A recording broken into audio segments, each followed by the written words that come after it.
Hello Dragonlings, welcome back to my channel.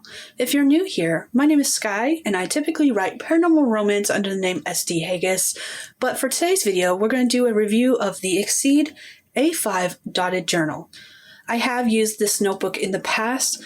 My bullet journal from last year for 2020 was actually an Exceed notebook, and I actually thoroughly enjoy using these notebooks. But let's go ahead and take a look at a fresh, clean, brand new one so I can talk about what it has in store for us, and I can talk about some of the things that I like about it. Okay, so I already took the informational brochure off.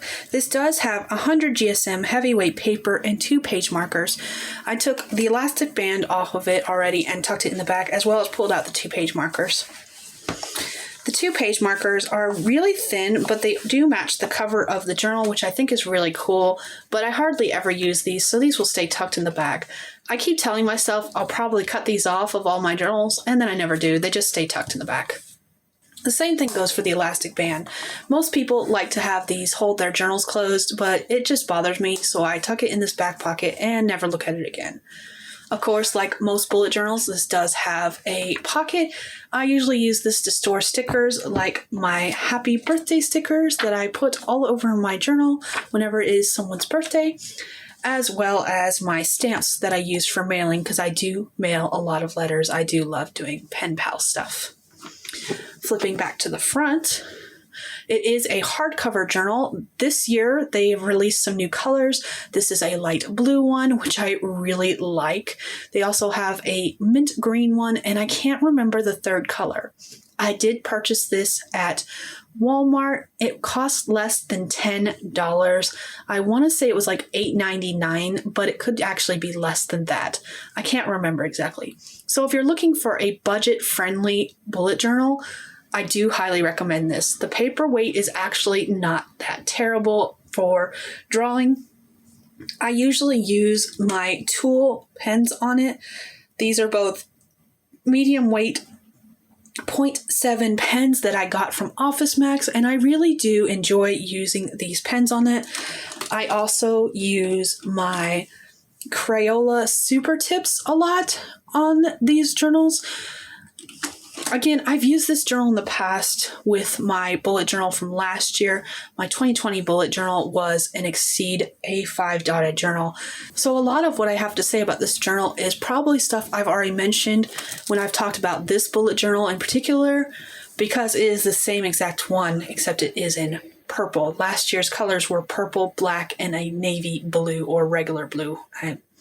Compared to this blue, is a lot darker. So in the front of this journal, of course, it's got the Exceed title page.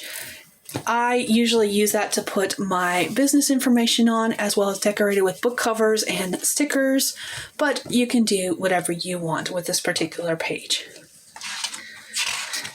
It does have a blank page. I will probably end up gluing these pages together just because they're annoying otherwise.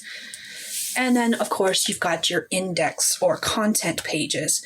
The Exceed planner does have a blank page on the left-hand side before the index pages, and then it's got 1, 2, 3, 4, 5 index pages, which is really nice if you tend to have a lot of content in your bullet journal or in your journals.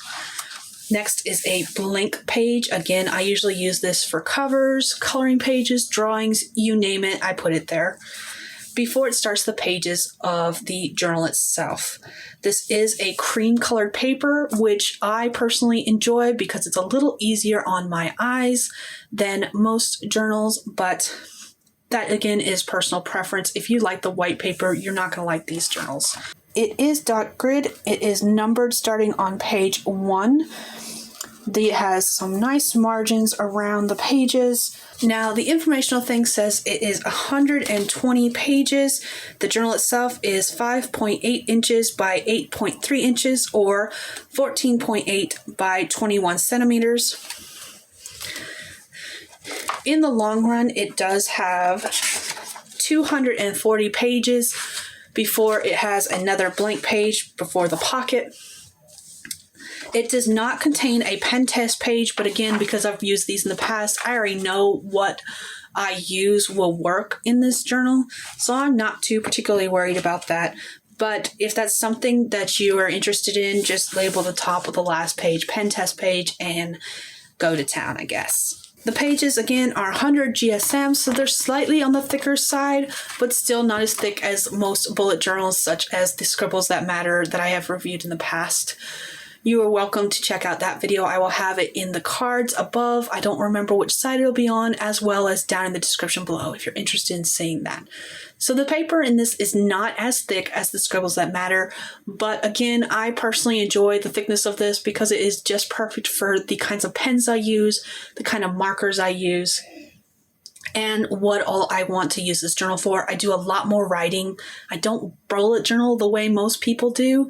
I tend to do a lot more reflection than planning ahead.